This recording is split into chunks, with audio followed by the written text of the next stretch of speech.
August 20th, 1968. Bucharest, Romania. Nicolae Ceaușescu stood on the balcony of the Central Committee building, watching a crowd of 100,000 Romanians roar their approval. The air was thick with August heat and something else, a kind of electric defiance that made the hair on his neck stand up. Just hours earlier, Soviet tanks had rolled into Prague. Warsaw Pact forces, everyone except Romania, were crushing the Prague Spring, that brief flowering of socialism with a human face that had so terrified Moscow. Ceaușescu raised his hand, and the crowd fell silent. What he was about to say would either make Romania a hero of the socialist world or put Soviet divisions on the road to Bucharest. The penetration of the troops of the 5 socialist countries into Czechoslovakia is a big mistake and a grave danger to peace in Europe. To the fate of socialism in the world, he declared, his voice cutting through loudspeakers across the square.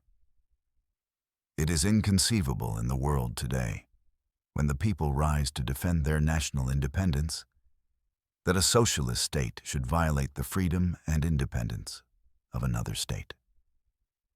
The crowd erupted. Romanian flags waved. Workers who had been bussed in from factories were genuinely cheering, not performing mandatory enthusiasm. For a communist leader to publicly condemn the Soviet Union, not the West, not capitalism, but the USSR itself, was unprecedented. In the Kremlin, Leonid Brezhnev was listening to the translation, his face darkening. The Brezhnev doctrine he'd just articulated, that Moscow could intervene anywhere in the socialist bloc, had been openly defied by a Warsaw Pact member. What happened next would be even stranger. Romania would remain communist, stay in the Warsaw Pact, and yet become one of the USSR's most troublesome adversaries. Ceaușescu would be celebrated in Washington while oppressing his people at home, and the Soviets would spend the next 2 decades trying to decide whether to crush Romania or simply contain it, a question that would haunt them until the entire system collapsed. In Moscow, Romania's defiance seemed like temporary madness that could be quickly corrected. The Kremlin had grown accustomed to Eastern European compliance since Hungary's 1956 uprising had been crushed. Ceaușescu will understand the consequences, Brezhnev told the Politburo on August 21st. We'll give him a week to reconsider, then apply economic pressure. No Warsaw Pact member can survive without Soviet support. This confidence wasn't baseless. Moscow controlled Romania's oil supply, most of its trade, and theoretically could mobilize 500,000 troops on Romania's borders within days. KGB analysis suggested Ceaușescu's stance was pure political theater, a way to boost his domestic popularity before quietly falling back in line. The Romanian leadership understands the correlation of forces. Read one intelligence assessment. Their objections are performative, not substantive. But the KGB was missing something crucial. Ceaușescu wasn't improvising. His August 21st speech was the culmination of a carefully constructed Romanian independence strategy that had been building since the early 1960s. We have been preparing for this moment for 6 years, Romanian Foreign Minister Corneliu Mănescu privately told his deputies. Everything we've done, the economic diversification, the diplomatic outreach, the military reorganization, was designed to give us room to maneuver when Moscow inevitably overreached. In Washington, the reaction was stunned delight, mixed with strategic confusion. President Lyndon Johnson was briefed on the speech within hours. Do we have confirmation this is real? He asked CIA Director Richard Helms. A communist leader openly defying the Soviets? The State Department scrambled to understand whether this was an opening for American diplomacy or a trap. We cannot appear too enthusiastic too quickly, wrote Under-Secretary of State Eugene Rostow in an August 22nd memo. If we embrace Ceaușescu, we may push Moscow to crush Romania. But if we do nothing, we miss a historic opportunity to exploit a major fissure in the Eastern Bloc. The initial Western perception was that Romania's independence couldn't last. CIA estimates in late August 1968 gave Ceaușescu 3 to 6 months before Soviet pressure, economic sanctions, military threats, or a coup engineered by pro-Moscow elements in the Romanian Communist Party would force capitulation. Romania lacks the economic resources to sustain meaningful independence, concluded a CIA analysis dated September 4, 1968. Without Soviet energy supplies and trade agreements, the Romanian economy will face severe difficulties by early 1969. What both Moscow and Washington underestimated was the depth of Romanian nationalism, a force that transcended ideology. Romania had a long history of resisting foreign domination, from the Ottoman Empire, from the Austro-Hungarian Empire, from Nazi Germany. The idea that a Romanian leader would stand up to Russia, even Soviet Russia, resonated deeply with the population in ways that pure communist ideology never had. People who wouldn't cross the street to support communism would risk everything to support Romanian independence, one Western diplomat observed from Bucharest. Ceaușescu has tapped into something more powerful than Marxism-Leninism. Inside Romania, the initial perception among party officials was divided. The pro-Soviet faction, led by figures like Alexandru Draghici, believed Ceaușescu had committed political suicide. Moscow will never tolerate this insubordination, Draghici warned in a Central Committee meeting on August 22nd. We should moderate our position before we face consequences. But Ceaușescu had outmaneuvered his opponents. By making the speech publicly and generating such massive popular support, he'd made it politically impossible for the party to back down without looking like collaborators with foreign occupation. If we reverse course now, Ceaușescu told his inner circle, we'll lose all legitimacy with the Romanian people. Moscow may be dangerous, but a population that sees us as Soviet puppets is also dangerous. The early Western intelligence reports captured the strangeness of the situation. A CIA cable from August 25, 1968 noted, "We are witnessing an unprecedented development in Cold War dynamics. A Warsaw Pact member has openly defied Moscow on a fundamental question of bloc cohesion, yet shows no signs of abandoning communism or seeking Western military protection. Romania appears to be attempting a form of national communism that maintains one-party rule while asserting independence in foreign policy. Whether this is sustainable remains the central question." Romania's path to defiance began not in 1968, but in 1958, when the last Soviet troops left Romanian territory. Unlike East Germany, Poland, and Hungary, which remained heavily garrisoned by Soviet forces, Romania secured complete withdrawal of Red Army units by the end of that year. This seemingly minor distinction created a crucial difference. The Kremlin couldn't simply roll tanks into Bucharest the way it could in Budapest or Warsaw. Any Soviet military intervention in Romania would be an invasion, not a deployment of forces already in place. The architect of early Romanian independence was Gheorghe Gheorghiu Dej, who led the Romanian Communist Party from 1945 until his death in 1965. Gheorghiu Dej recognized that Khrushchev's de-Stalinization campaign after 1956 threatened his own power base. He'd been one of Stalin's most faithful servants. If Moscow can repudiate Stalin, they can repudiate any of us, he privately told his protege Nicolae Ceaușescu in 1957. The solution was to build Romanian autonomy before Moscow could use reform as a pretext for intervention. The first major clash came in 1962-1963 over Comecon, the Soviet bloc's economic organization. Moscow wanted Eastern European countries to specialize.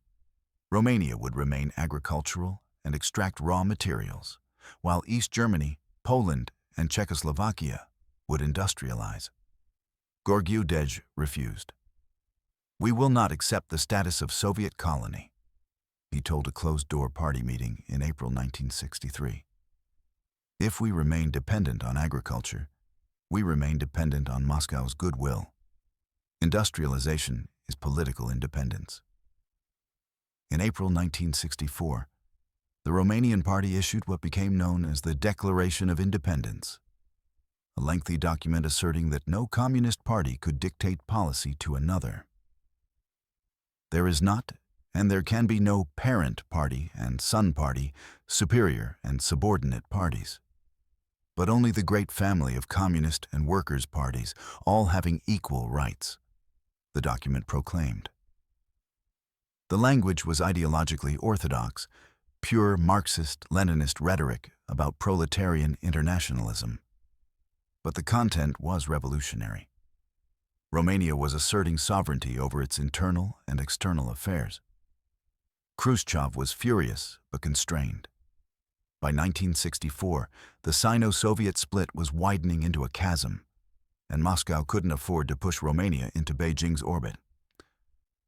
If we act too harshly against Bucharest, they'll turn to the Chinese, Soviet Foreign Minister Andrei Gromyko warned. Better a semi-independent Romania still formally in the Warsaw Pact than one that becomes China's ally in Europe. The Kremlin reluctantly tolerated Romanian obstinacy as the lesser evil. When Ceaușescu took over after Gheorghiu Dege's death in March 1965, many in Moscow hoped for a course correction. The new leader was younger, just 47, and less personally invested in the independence policy. Initial KGB assessments suggested Ceaușescu might be more pliable. Those assessments proved catastrophically wrong.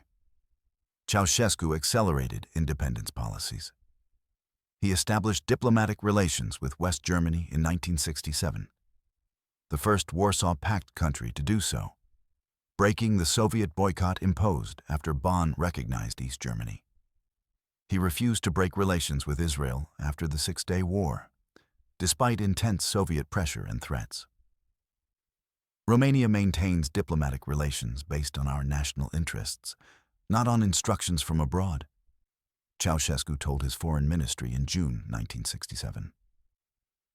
Most provocatively, Romania began military reforms designed to resist Soviet invasion. Starting in 1966, Romanian defense doctrine shifted from integrating with Warsaw Pact forces to defense of national territory. New territorial defense units were created, trained in guerrilla warfare rather than conventional operations. Romanian officers were withdrawn from integrated Warsaw Pact command structures. The signal was unmistakable. Romania was preparing to fight the Soviets, not alongside them.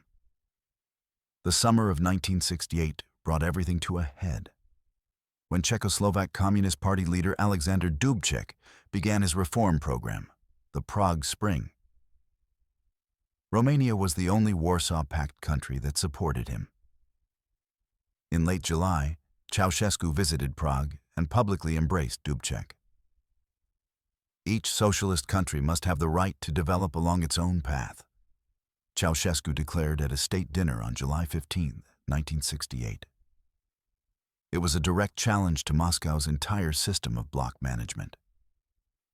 Behind the scenes, Soviet military intelligence was tracking Romanian preparations for resistance. A GRU report dated July 28, 1968 noted, "Romanian forces have moved to high alert status. New defensive positions are being prepared around Bucharest. Local civilian militias are being activated. Communications with Soviet advisors have been reduced to minimum formal contact. The Romanian leadership appears to be preparing for military confrontation." The report concluded ominously. "We assess a high probability that Romania will refuse participation in any military action against Czechoslovakia and may resist Soviet efforts to use Romanian territory or airspace for operations." The report was prescient. When Warsaw Pact commanders met on August 18, 1968 to finalize invasion plans, Romania sent representatives, but they refused to commit forces. "We will not participate in any military action against a fraternal socialist country," the Romanian general announced. It was an extraordinary moment. A Warsaw Pact member openly refusing a direct military order. August 20 or 24, 1968. The crisis days at 3:47 a.m. on August 21st, Soviet ambassador to Romania Alexander Basov was awakened by an urgent call from Moscow. "You are to deliver a message to Ceaușescu immediately," the voice said. "The Politburo demands Romania retract its statement condemning the Prague intervention. You have 12 hours.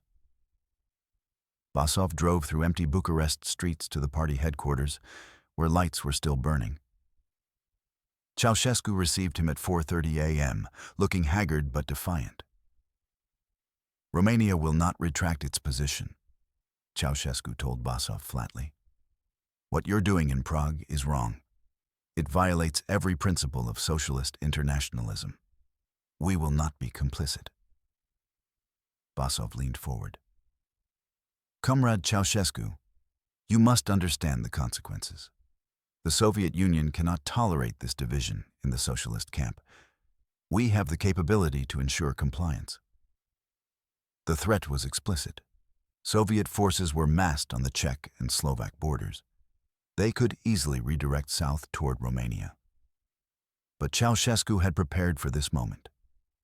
At 6 a.m. on August 21st, he convened an emergency session of the party leadership and the Romanian Grand National Assembly. By 11 a.m., Romania had formally activated its territorial defense plan. Military units moved to defensive positions around Bucharest, the Carpathian Passes, and the Soviet border.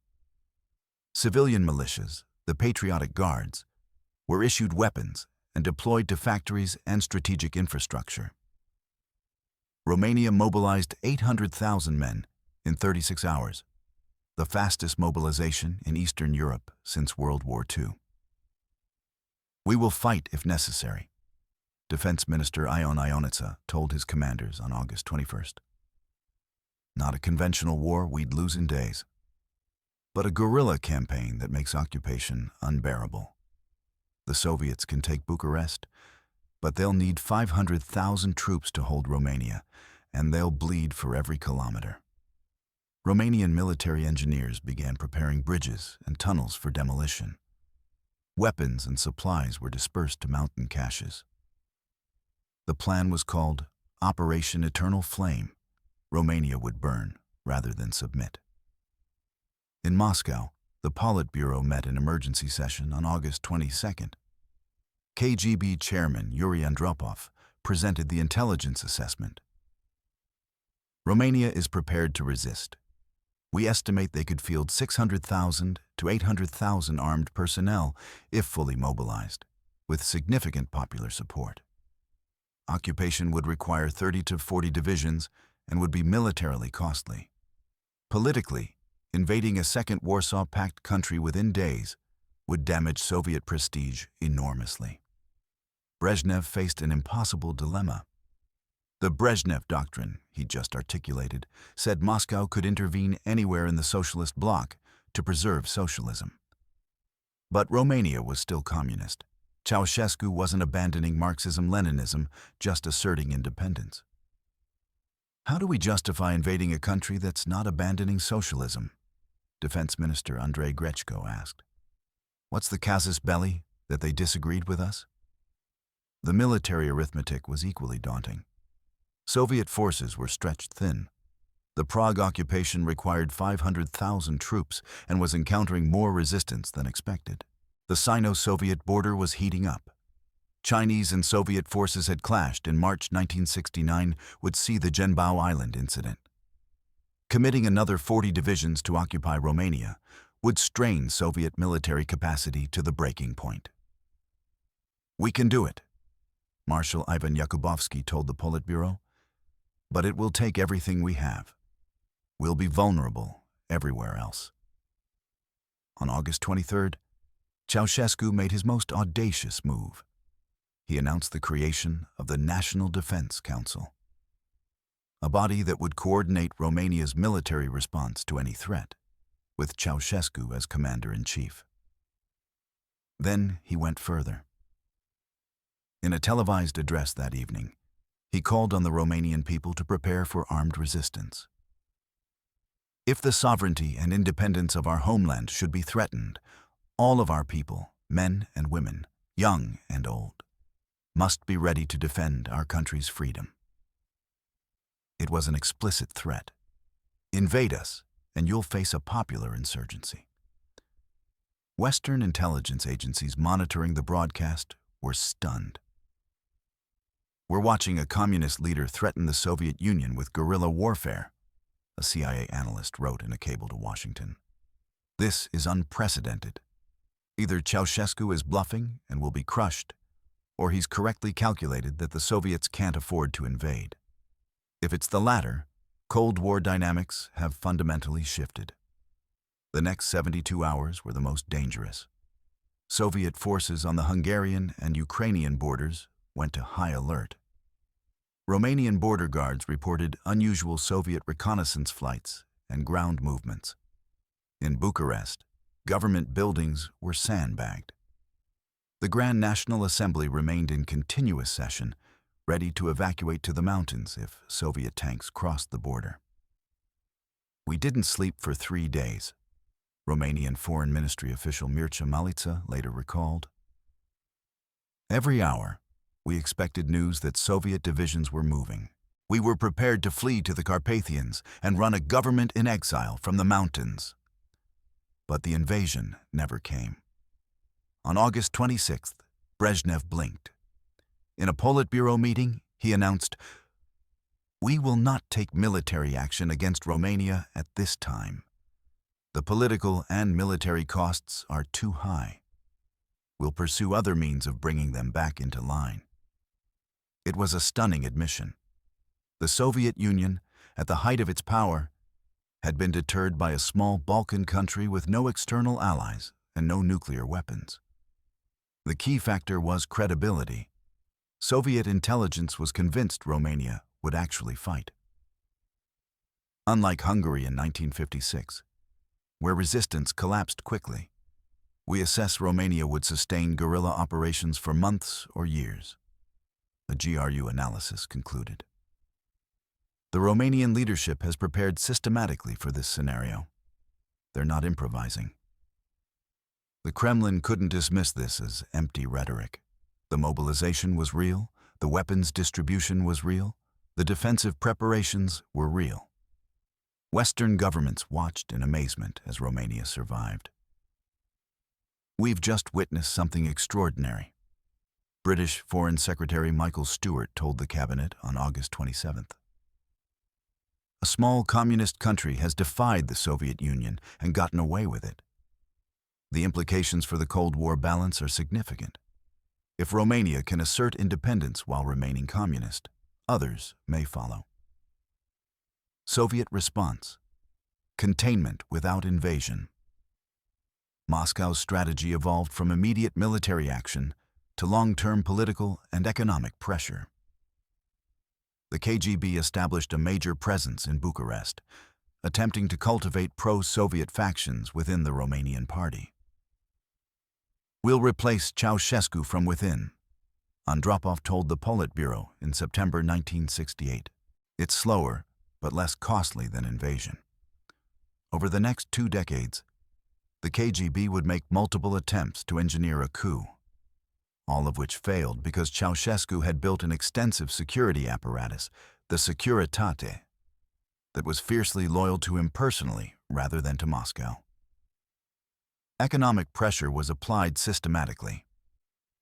Soviet oil deliveries to Romania were cut by 20% in 1969. Trade agreements were renegotiated on less favorable terms. Romania was excluded from major Warsaw Pact military exercises. The message was clear: independence has a price. But the pressure wasn't total. Moscow couldn't risk pushing Romania completely out of the Eastern Bloc. That would be an even bigger propaganda defeat. "We must punish Romania enough to discourage others from following their example, but not so much that they collapse or turn to the West entirely," read a Soviet Foreign Ministry memo from October 1969. The Brezhnev Doctrine was modified to exclude Romania as a special case. In closed-door meetings with other Warsaw Pact leaders, Soviet officials explained, "Romania's situation is unique. They're geographically isolated, have no Soviet forces on their territory, and would be militarily costly to occupy. Other Warsaw Pact countries, Poland, East Germany, Czechoslovakia, are different. They have Soviet troops in garrison. We can and will intervene if necessary." It was a tacit admission that Romania had carved out an exceptional status. Romanian exploitation. Walking the tightrope, Ceaușescu brilliantly exploited his new position. Romania remained formally in the Warsaw Pact, but refused to participate in military operations or exercises involving potential offensive action. In 1970, Romania didn't send troops to joint maneuvers simulating an invasion of Western Europe. "Our defense doctrine is purely defensive," Romanian generals explained. "We train to defend Romanian territory, not to conduct offensive operations abroad." Diplomatically, Romania became the Warsaw Pact's maverick. Ceaușescu established relations with China in 1971, playing Moscow and Beijing against each other. He visited both Washington and Havana, becoming one of the few leaders welcomed in both capitals. In 1972, Romania joined the International Monetary Fund and World Bank, the first Eastern Bloc country to do so. Western credits began flowing to Bucharest, reducing dependence on Soviet financing. The most audacious move came in 1978, when Romania refused to increase military spending in line with Warsaw Pact requirements. "We will determine our own defense budget based on Romanian national security needs," Defense Minister Ionuță announced. Moscow protested, but could do little. Romania had discovered the limits of Soviet power. As long as Ceaușescu maintained communist rule internally and didn't formally leave the Warsaw Pact, Moscow would tolerate considerable insubordination rather than risk the international crisis an invasion would cause. Western engagement, the Romanian exception. Washington seized on Romania's independence as a Cold War opportunity. President Richard Nixon visited Bucharest in August 1969, the first American president to visit a Warsaw Pact country. "We appreciate Romania's independent stance," Nixon declared in a toast with Ceaușescu. "Nations should be free to determine their own path." The symbolism was powerful. A communist leader being praised by the American president for defying the Soviet Union. The relationship deepened through the 1970s. Romania received Most Favored Nation trading status from the United States in 1975, the only Warsaw Pact country to achieve this. American credits and technology began flowing to Romanian industries. By 1980, Romania was conducting 30% of its trade with the West, an astonishing figure for a Warsaw Pact member. "We're effectively subsidizing Romanian independence," a Treasury Department memo noted in 1978. "Every dollar of Western credit reduces Romanian dependence on Moscow." But Western engagement had a dark irony. While the Ceaușescu was celebrated internationally as a maverick and independent thinker, domestically he was building one of the most repressive regimes in Eastern Europe. The Securitate grew into a massive internal security apparatus, monitoring Romanian citizens with East German Stasi-like thoroughness. Ceaușescu's personality cult rivaled Kim Il-sung's North Korea. Dissidents were brutally suppressed. The population suffered under increasingly erratic economic policies. Western governments largely ignored these internal horrors because Romania served Cold War objectives. Ceaușescu may be a dictator, but he's our dictator, or at least he's not Moscow's dictator, a State Department official explained in a 1979 memo. Strategic benefits of Romanian independence outweigh human rights concerns. It was Cold War realpolitik at its most cynical. Washington would embrace any communist leader, no matter how brutal, as long as he opposed Moscow. Eastern Bloc ripple effects. Other Eastern European countries watched Romania's gambit carefully, but none replicated it. Hungary under János Kádár experimented with economic reforms, goulash communism, but remained politically loyal to Moscow. Poland's attempts at independence in 1980-81 through the Solidarity movement were crushed by martial law, with Soviet invasion explicitly threatened. East Germany remained Moscow's most faithful ally while seeing its entire existence as dependent on Soviet protection. The difference was military geography. Hungary and Czechoslovakia were sandwiched between Soviet forces. Poland had Soviet divisions on its territory. East Germany was the front line of the Cold War confrontation. None could mobilize for defense the way Romania had, because Soviet forces were already there, ready to intervene within hours. Romania's independence is possible because of its unique strategic position, a Hungarian party official privately admitted in 1973. We don't have that luxury. Soviet learning and adaptation. The Romania experience taught the Kremlin important lessons about bloc management. After 1968, Soviet forces in Eastern Europe were increased and kept at higher readiness. Military integration was deepened for countries that remained compliant. The message was implicit. If you're reliably pro-Soviet like East Germany or Bulgaria, we'll protect and subsidize you.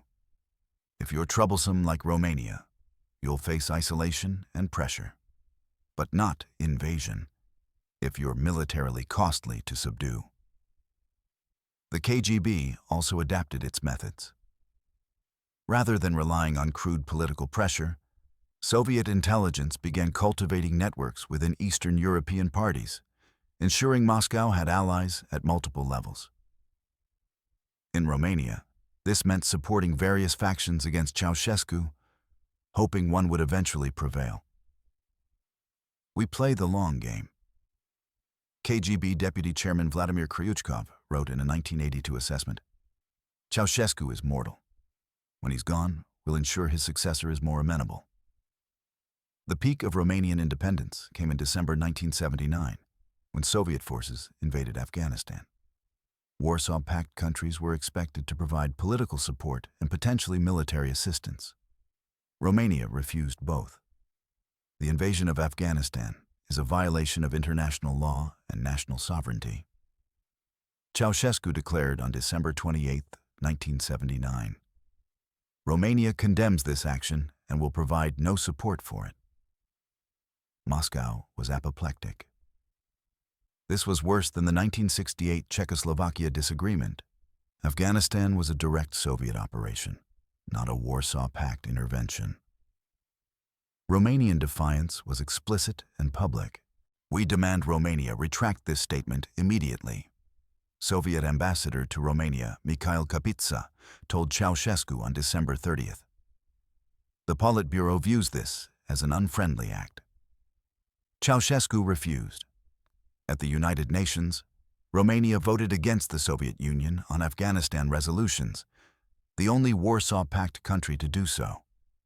In January 1980, Romania joined 66 other nations in demanding Soviet withdrawal. The symbolic impact was enormous. A Warsaw Pact member was voting with the United States against the Soviet Union at the UN. We're witnessing the formal fracturing of the Eastern Bloc.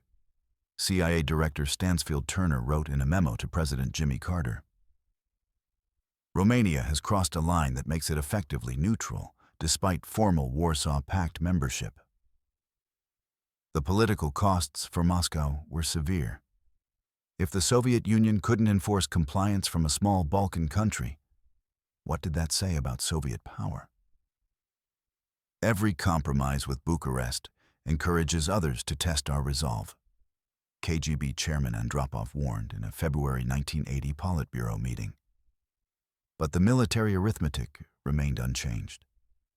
Occupying Romania would require enormous resources at a time when Soviet forces were bogged down in Afghanistan. We're already overextended. Defense Minister Dmitry Ustinov admitted. Adding another military commitment in Eastern Europe is not feasible. Through the early 1980s, Romania maintained its independent stance. Ceaușescu refused to break relations with Israel despite Soviet pressure. Romania didn't increase military spending in line with Warsaw Pact requirements, arguing that détente made such increases unnecessary. In 1984, Romania participated in the Los Angeles Olympics despite the Soviet-led boycott, the only Warsaw Pact country to do so. Romanian athletes marched under their own flag, while Soviet athletes stayed home. The symbolism was devastating for Moscow. Their own bloc was fragmenting, but the price of independence was increasingly borne by the Romanian people. Ceaușescu's domestic policies became more erratic and oppressive through the 1980s. To pay off Western debts and maintain independence from Soviet economic leverage, he imposed brutal austerity. Food rationing, electricity cuts, heating restrictions. The population suffered cold and hunger, while Ceaușescu built grandiose projects like the Palace of Parliament, the second largest administrative building in the world after the Pentagon. The Securitate expanded surveillance and repression. Dissent was crushed mercilessly. The tragic irony was that Romania's international independence came at the cost of internal tyranny. Ceaușescu needed absolute domestic control to maintain his foreign policy autonomy.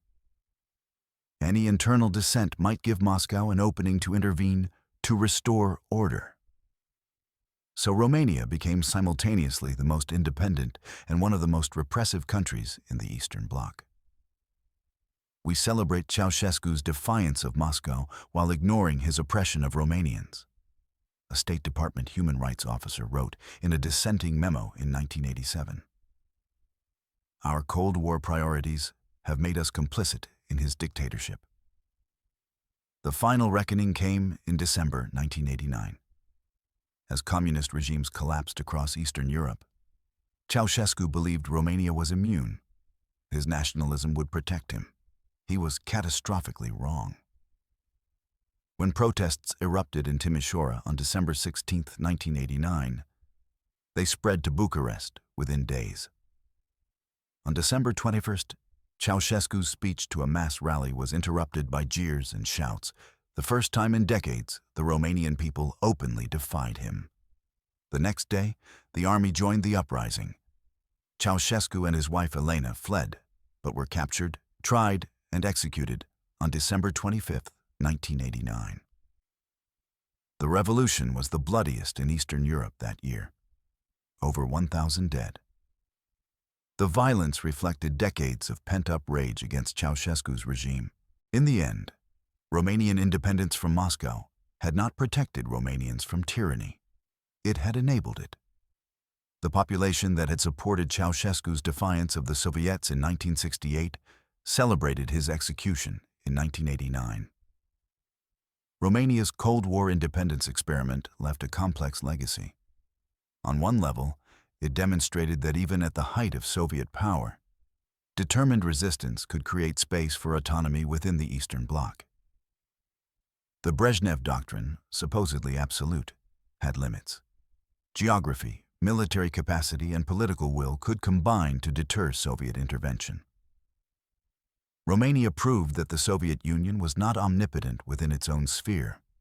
Historian Tony Judt later wrote, "The empire had cracks."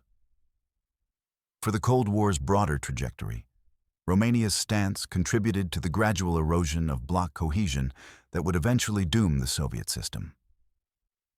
If Romania could assert independence while remaining communist, it suggested that Soviet control was based more on force than ideology. The contradiction was fatal. Moscow claimed to lead a voluntary association of socialist states, but that claim was exposed as fiction when members tried to actually exercise autonomy. The Romania case revealed the Soviet system's fundamental weakness.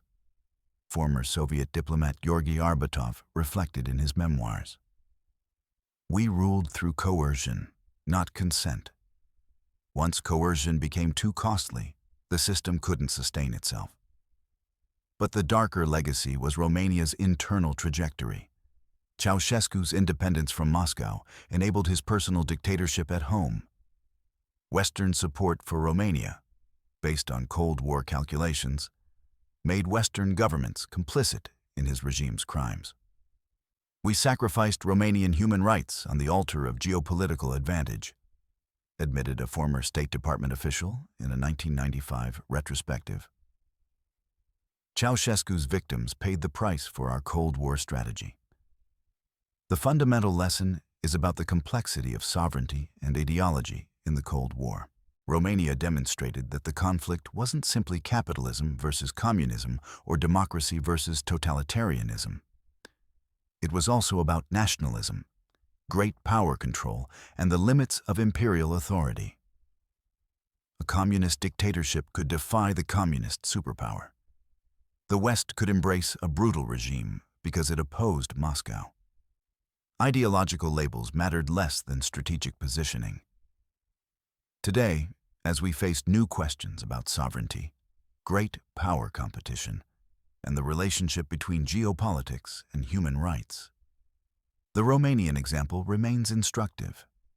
It shows that resistance to hegemonic power is possible but costly.